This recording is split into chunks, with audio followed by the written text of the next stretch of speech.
Il existe des records que l'on bat volontairement. On s'entraîne pendant des années, on se prépare, on calcule chaque détail. Et puis, il y a les autres, ceux qui arrivent tout seuls. Quand la physique se révèle plus rusée que le pilote. Quand un seul char affronte une colonne de 22. Quand un sous-marin plonge et ne refait surface qu'après 66 jours. Personne n'avait prévu d'entrer dans l'histoire. Ils faisaient simplement leur travail, et l'histoire les a inscrits elle-même. Dans cette vidéo, voici 12 histoires de ce genre. Et à la fin, l'histoire d'un homme à qui l'on avait dit que sa guerre était terminée. Les 2 jambes, amputées, des prothèses. Il est retourné au front et a abattu 7 avions de plus. U-977, un sous-marin allemand qui, en 1945, a établi un record de plongée au Schnorchel, 66 jours sans refaire surface. La guerre, à ce moment-là, était déjà terminée. Le 5 mai, Dönitz a donné l'ordre de capitulation. U-977 se trouvait en mer au nord de l'Écosse quand l'équipage a reçu ce signal. Le commandant Heinz Schäfer a décidé de ne pas se rendre. Son argument tenait à la propagande allemande. Peu avant, Goebbels avait annoncé que, selon le plan Morgenthau, tous les hommes allemands seraient réduits en esclavage et stérilisés. Schäfer y a cru, et il a mis le cap sur l'Argentine. Avant la plongée, il a laissé le choix aux membres mariés de l'équipage, descendre à terre ou continuer. 16 hommes ont pris place dans des canots pneumatiques au large des côtes norvégiennes. Les 16 sont tous tombés dans les mains des Britanniques. Les 28 hommes restants ont plongé le 10 mai. 66 jours au Schnorchel, ce tube qui permettait au moteur diesel de fonctionner sans faire surface, sans lumière du jour, sans air frais. Selon les témoignages, l'équipage s'est transformé en homme pâle, sale, brisé psychologiquement. Des rixes s'éclataient à bord. Des cas de claustrophobie ont été constatés. Plusieurs hommes étaient au bord de la crise de nerfs. Le 14 juillet, le sous-marin a refait surface au large de l'Afrique de l'Ouest. L'équipage s'est arrêté près des îles du Cap-Vert pour se baigner dans l'océan. Puis ils ont repris la route, cette fois en partie à la surface. Le 17 août 1945, U-977 est entré dans le port de Mar del Plata et s'est rendu aux autorités argentines. 108 jours en mer, 14 000 km. Le renseignement naval américain a interrogé l'équipage 1 mois après la reddition. Dans le rapport, pas un mot sur les 66 jours sous l'eau. Selon la version des enquêteurs, le sous-marin avait fait surface, navigué en partie en surface et fait escale au Cap-Vert. Schäfer maintenait sa version. En 1952, il a publié un livre intitulé U-977, 66 jours sous l'eau. Le premier livre de mémoire publié après-guerre par un sous-marinier allemand. Vérité ou légende, les historiens en débattent encore aujourd'hui. I-52. Un sous-marin japonais qui a parcouru, sans escale dans un port allié, une distance plus longue que tout autre navire de combat de son époque. Du Japon jusqu'au milieu de l'Atlantique. À son bord se trouvaient 2 tonnes d'or. La mission portait le nom de Yanagi, un échange de matériaux stratégiques entre le Japon et l'Allemagne. En 1944, les navires de surface ne pouvaient plus franchir le blocus allié. On utilisait donc des sous-marins. I-52 a quitté Curé le 10 mars 1944, chargé de tungstène, de molybdène, d'étain, de caoutchouc et de 220 kg d'or répartis en 146 lingots. Cet or devait payer des technologies allemandes, optiques, torpilles acoustiques, équipements radar. À bord se trouvaient 14 ingénieurs japonais, chargés d'étudier ces avancées allemandes sur place. L'itinéraire traversait l'océan Indien, contournait le cap de Bonne-Espérance, puis rejoignait l'Atlantique. La destination était la base de l'Orient, sur la côte française occupée. Le 6 juin 1944, alors que I-52 était déjà dans l'Atlantique, l'attaché naval japonais à Berlin a transmis un message à bord. Les Alliés avaient débarqué en Normandie. L'Orient était menacé. Le cap n'a pas changé. Dans la nuit du 22 au 23 juin, I-52 a rencontré dans l'Atlantique le sous-marin allemand U-530 pour un ravitaillement. Le renseignement américain avait intercepté les communications à l'avance. Un groupe aéronaval attendait déjà dans le même secteur. À 23h40, un avion lancé depuis le porte-avions Bogg a repéré I-52 au radar. Une torpille acoustique a été lancée, guidée par le bruit des hélices. Le sous-marin a sombré avec tout son équipage, les 14 ingénieurs et les 220 kg d'or. En 1995, le chercheur américain Paul Tidwell a retrouvé l'épave de I-52 par plus de 5000 mètres de fond dans l'océan Atlantique.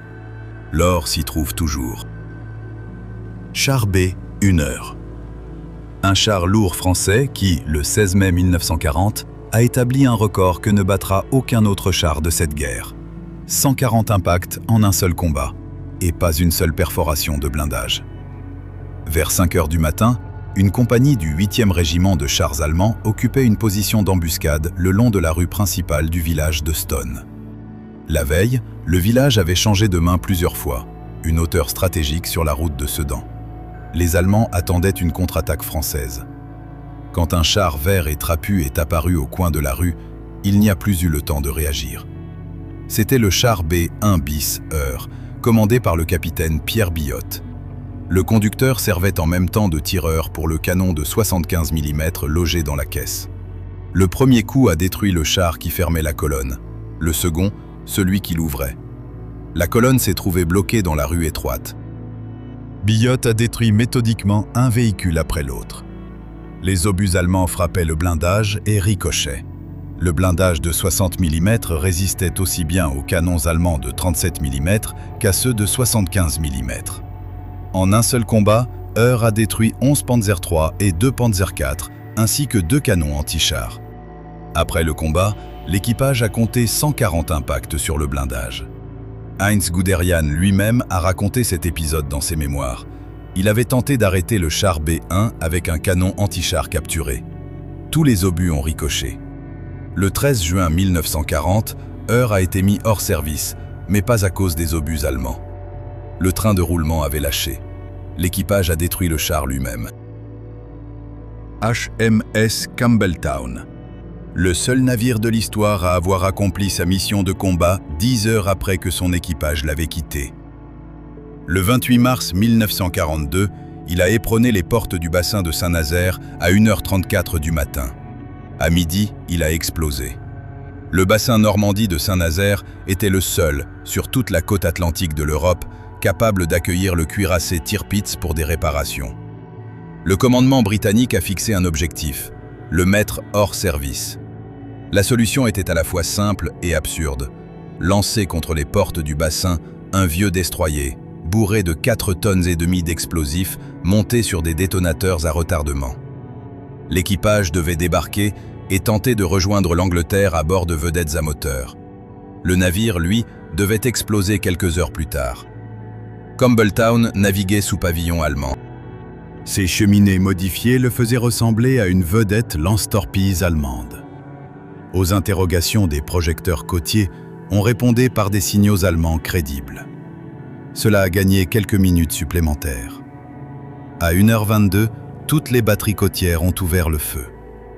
Campbelltown avançait à 19 nœuds en plein dans les tirs, a touché le fond de l'estuaire de la Loire à 2 reprises, puis, à 1h34, a percuté les portes du bassin, enfonçant 9 mètres de sa proue dans la structure métallique.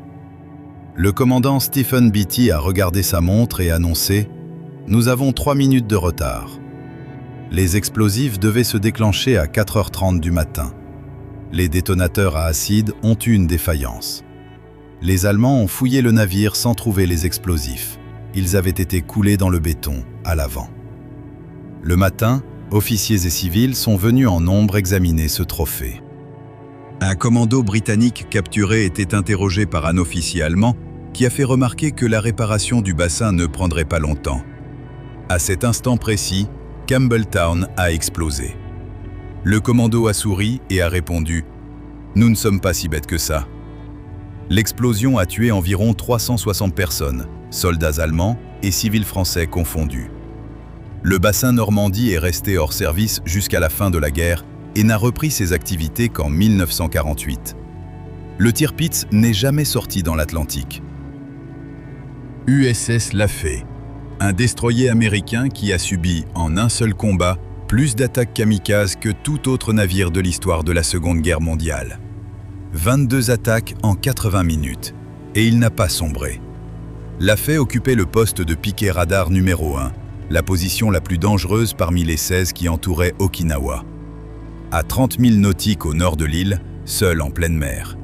À 8h30 du matin, le 16 avril 1945, le radar a détecté une vague de plus de 50 avions. Les 8 premiers kamikazes ont été abattus par les tirs d'artillerie.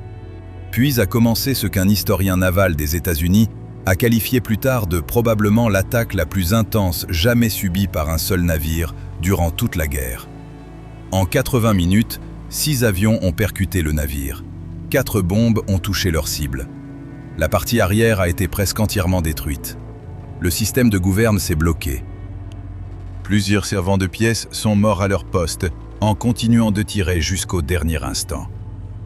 Le commandant Frederick Beckton a reçu cette question d'un officier de transmission.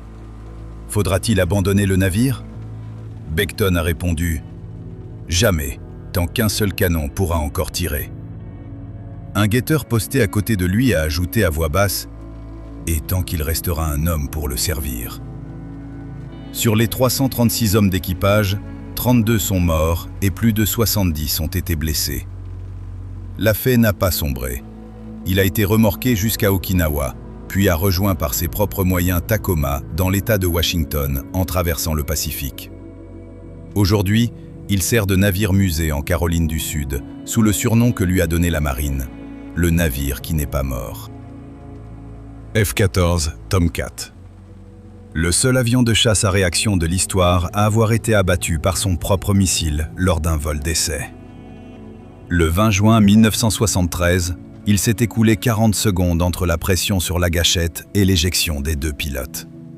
Pete Purvis et Bill Sherman, tous 2 vétérans du Vietnam et tous 2 pilotes d'essai de la société Grumman, testaient la séparation d'un missile AIM-7 Sparrow depuis la partie inférieure du fuselage au-dessus d'un polygone d'essai au large de la Californie. Vitesse d'environ 0,95 Mach, altitude de 1500 mètres, facteur de charge nul, le missile devait se séparer sans l'aide de la gravité et partir vers l'avant. Purvis a appuyé sur la gâchette. Le bruit a été plus fort que d'habitude. Le missile n'est pas tombé. Il a culbuté juste devant le cockpit, laissant derrière lui une traînée de débris enflammés, immédiatement aspirés par le réacteur gauche. Le moteur a pris feu, les commandes ont été perdues. Le Tomcat est entré en vrille plate. 40 secondes après le tir, les 2 pilotes se sont éjectés au-dessus du Pacifique, ont améri, ont déployé leur radeau de sauvetage et ont été récupérés par hélicoptère. L'appareil s'est désintégré en heurtant l'eau. Ce soir-là, Purvis et Sherman avaient une partie de bowling prévue dans la ligue du club Grumman. Selon Purvis, ils y sont allés malgré tout. Le KV-1 de Zinovy Kolobanov. Un record mondial absolu pour un char isolé dans un seul combat. 22 chars ennemis détruits en 30 minutes. Le 20 août 1941. Après le combat, on a compté 135 impacts sur le blindage. Aucun ne l'avait traversé. Les divisions de chars allemandes fonçaient vers Leningrad par 3 routes. Le 19 août, le commandant de division, le général Baranov, a convoqué le lieutenant-chef Kolobanov et lui a donné un ordre, bloquer ses routes et tenir jusqu'à la mort. Kolobanov disposait de 5 KV-1. Chaque char a été chargé d'une double dotation de munitions, dont 2 tiers d'obus perforants. Les positions avaient été préparées la nuit précédente. Le KV-1 numéro 864 a été enterré au bord d'un marais, à 300 mètres de la bifurcation. Le marais, présent des 2 côtés de la route, rendait toute manœuvre impossible pour les chars allemands. Des repères avaient été choisis à l'avance. 2 bouleaux près du carrefour. Des motocyclistes allemands sont passés à proximité. Kolobanov a ordonné de ne pas ouvrir le feu. Puis une colonne est apparue. 22 chars, l'un derrière l'autre, sur la route étroite. Le tireur Andrei Oussov a incendié le char de tête au premier coup. Les coups suivants ont visé celui qui fermait la colonne. La colonne s'est trouvée bloquée. Les Allemands ont d'abord cru que le char avait sauté sur une mine et ils se sont arrêtés. Cela a laissé quelques secondes de répit. Oussov a détruit les véhicules un par un. Quand les Allemands ont enfin repéré la position du char soviétique, Les obus de leurs canons de 37 mm rebondissaient simplement sur le blindage. Le KV-1 surpassait en matière de protection tout l'armement allemand de l'époque. La colonne a été entièrement détruite. Les munitions se sont épuisées avant les cibles. 98 obus perforants tirés. Ce même jour, les 5 KV-1 de la compagnie de Kolobanov ont détruit en tout 43 chars allemands. Kolobanov a été proposé pour le titre de héros de l'Union soviétique. Le commandement du front de Leningrad a rejeté la proposition. Le rapport a été jugé invraisemblable. Le champ de bataille a ensuite été inspecté en personne. La proposition n'a jamais été révisée. Zinovy Kolobanov a reçu l'ordre du drapeau rouge et il est mort en 1994 sans jamais avoir reçu ce titre de héros. Enola Gay. Le seul avion de l'histoire à avoir largué une bombe nucléaire sur une ville et à avoir réussi à s'échapper de sa propre explosion. Le 6 août 1945, l'équipage ne savait pas avec certitude s'il allait survivre. Les scientifiques du projet Manhattan avaient calculé que l'avion devait s'éloigner d'au moins 14 km avant l'arrivée de l'onde de choc. Cela restait purement théorique. Personne n'avait vérifié cela en pratique avec une bombe d'une telle puissance. Lors du briefing avant le décollage, on a annoncé clairement à l'équipage « La probabilité que l'avion ne survive pas n'était pas nulle ». À 8h15 du matin, heure locale, la bombe Little Boy a été lâchée à 9000 mètres d'altitude au-dessus d'Hiroshima. 44 secondes de chute. Explosion à 600 mètres d'altitude. Le colonel Paul Tibbets a immédiatement engagé un virage serré de 155 degrés et a mis plein gaz. L'avion avait parcouru 18 km et demi quand l'onde de choc l'a rattrapé. La carlingue a été violemment secouée à 2 reprises. La première, onde directe, la seconde, réfléchie par le sol.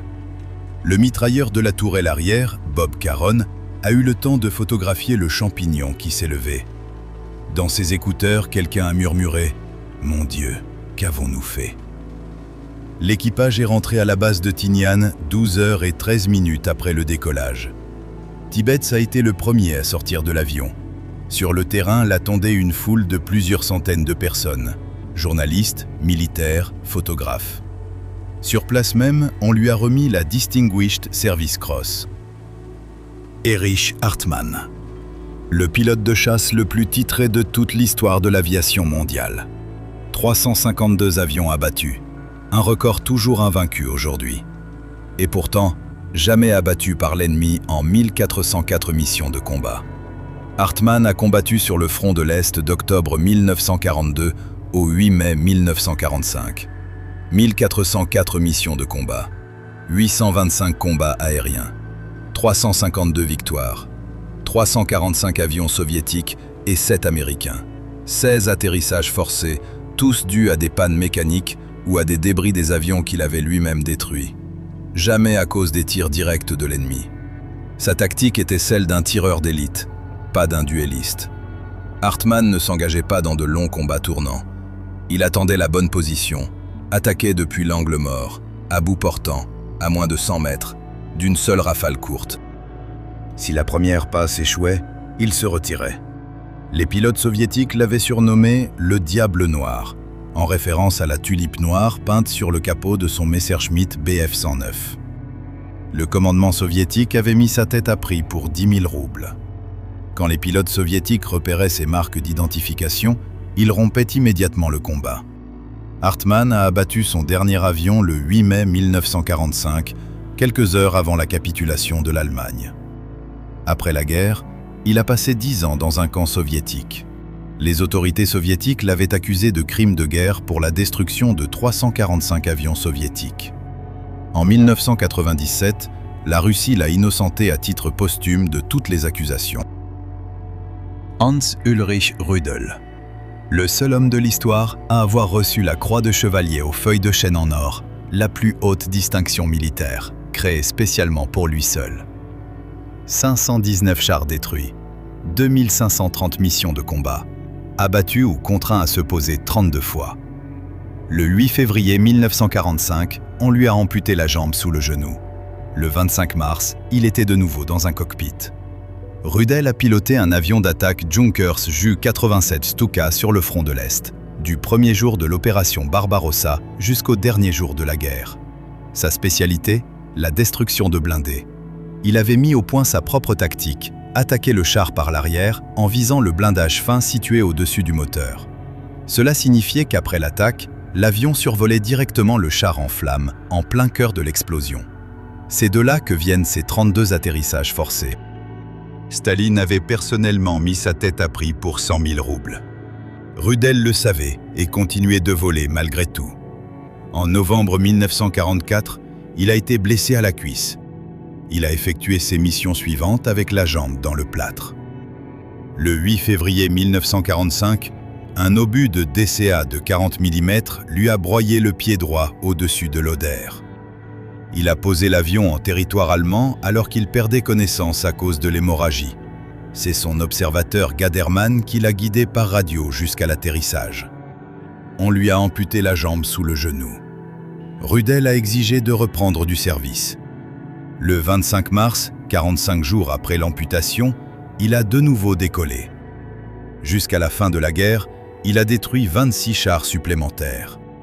Le 8 mai 1945, Rudel a convoyé ses avions vers un aérodrome américain et s'est rendu aux Américains. Il n'a pas été livré à l'Union soviétique. Mikhail Deviatayev. Le seul prisonnier de guerre de toute la Seconde Guerre mondiale à avoir détourné un avion depuis un aérodrome militaire secret de l'ennemi et transmis au renseignement des informations qui ont influencé tout le cours du programme de fusées d'après-guerre. Le 8 février 1945, sur l'île d'Usedom, en mer Baltique, se trouvait le centre d'essai de Peenemünde, un polygone secret où étaient conçues et testées les fusées V1 et V2. Des détenus du camp de concentration de Karlshagen y travaillaient sur la piste d'envol. Parmi eux se trouvait le pilote soviétique Mikhail Deviatayev. Deviatayev préparait son évasion depuis plusieurs mois. Il étudiait les avions en secret, en examinant des débris sur le terrain, mémorisait la disposition des instruments, observait un pilote allemand mettre les moteurs en marche. Un jour, l'Allemand a remarqué que le prisonnier l'observait et il a délibérément répété la procédure de démarrage, par fierté. Deviatayev a retenu chacun de ses gestes. À midi, le 8 février, quand les gardes sont partis déjeuner, le prisonnier Ivan Krivonogov a tué un convoyeur à coups de barre de fer. Un autre détenu a enfilé son uniforme. 10 hommes, se faisant passer pour une colonne escortée, se sont dirigés vers l'avion, un bombardier bimoteur Heinkel HE-111. Deviatayev n'avait jamais piloté de bombardier et ne savait pas lire l'allemand. Il a appuyé sur tous les boutons, l'un après l'autre. Les batteries se sont révélées déchargées. Un des prisonniers s'est précipité vers un chariot d'accumulateurs pour brancher l'alimentation. Les moteurs ont démarré. Les Allemands ont réagi et envoyé un chasseur à sa poursuite. Deviatayev a plongé dans les nuages. À l'approche des positions soviétiques, l'artillerie antiaérienne soviétique a ouvert le feu sur l'avion et a endommagé une aile. Deviatayev a posé l'appareil sur le ventre, à proximité d'une unité d'artillerie soviétique. À bord de l'appareil capturé se trouvait un équipement secret de guidage des fusées V2.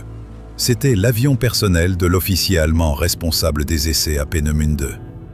Sergueï Korolev, nommé après la guerre à la tête du programme de fusées soviétique, a personnellement convoqué Deviatayev à Peenemünde et a passé plusieurs jours avec lui à examiner chaque détail.